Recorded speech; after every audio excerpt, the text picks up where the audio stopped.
Miss that 1 point and you're lost. You can't get back on the track.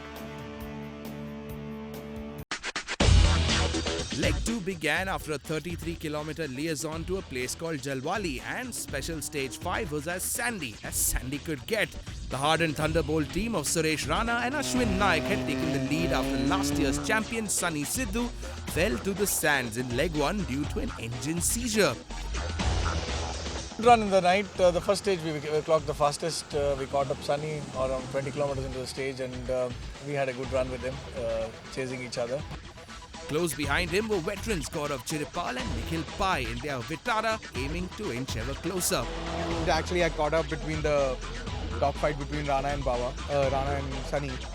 I just caught them and got in between them, and I actually managed to get myself stuck in sand.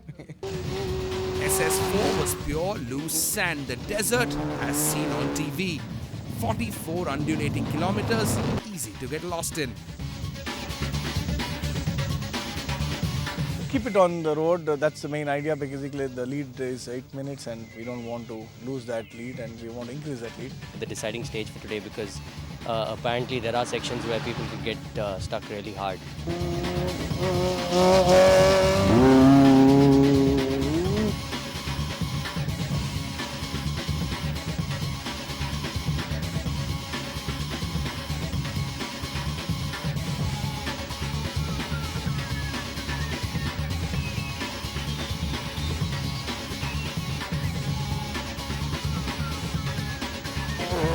SS5 began on firmer ground, but the organizers did not want to let anyone get too comfy. So they threw in a huge surprise for the drivers.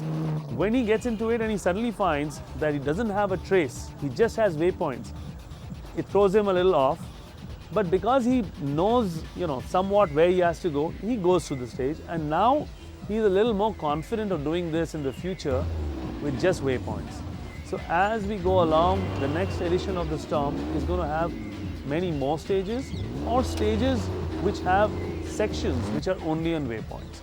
No tracks on the GPS, only road book and your gut feeling. That's it. This was one of my favorite stages because it's the old time getting back to your, your basic books. It took me back 20 years when I started rallying, and that's what you got. You got a road book from the organizers, and you use that to navigate through this thing. So I was at home completely on that stage. And then SS5, the Thar Express, began to roll. With only waypoints to guide them, the drivers had only one option: to keep the railway line on the right and keep going as the crow flies.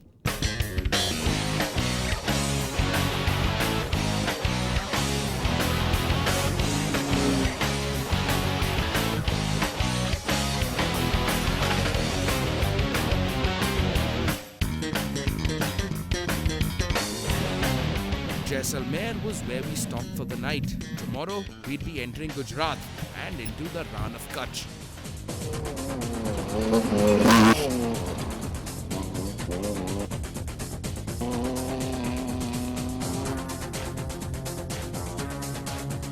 After an early morning start, a 500-odd kilometer transport.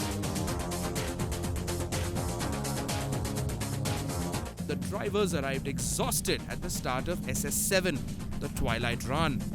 The stage proved to be very tricky, and darkness was not very helpful either. Not to mention navigation through kikar bushes which could be hiding anything at all behind them, including a ditch, a rock, an animal, or perhaps even more kikar. The Ran of Kutch had welcomed them with open arms. Night navigation again, tracks just parallel to each other, not even 10 meters.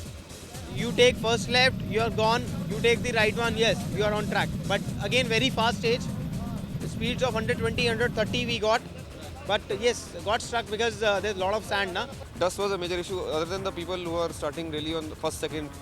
After that, once the dust is on a stage and there is no wind, you just hang on to that like a tunnel, and you cannot, unless you have a visual, why will you go, The drivers arrived at the Camp Tropic of Cancer with battered machines and bruised bodies, and the vegetation had taken its toll. As the service crew struggled to get the cars back in shape, realization dawned. Tomorrow was the biggest day of them all, the 340 kilometers of the wily Ran of Kutch. There was no respite for the weary.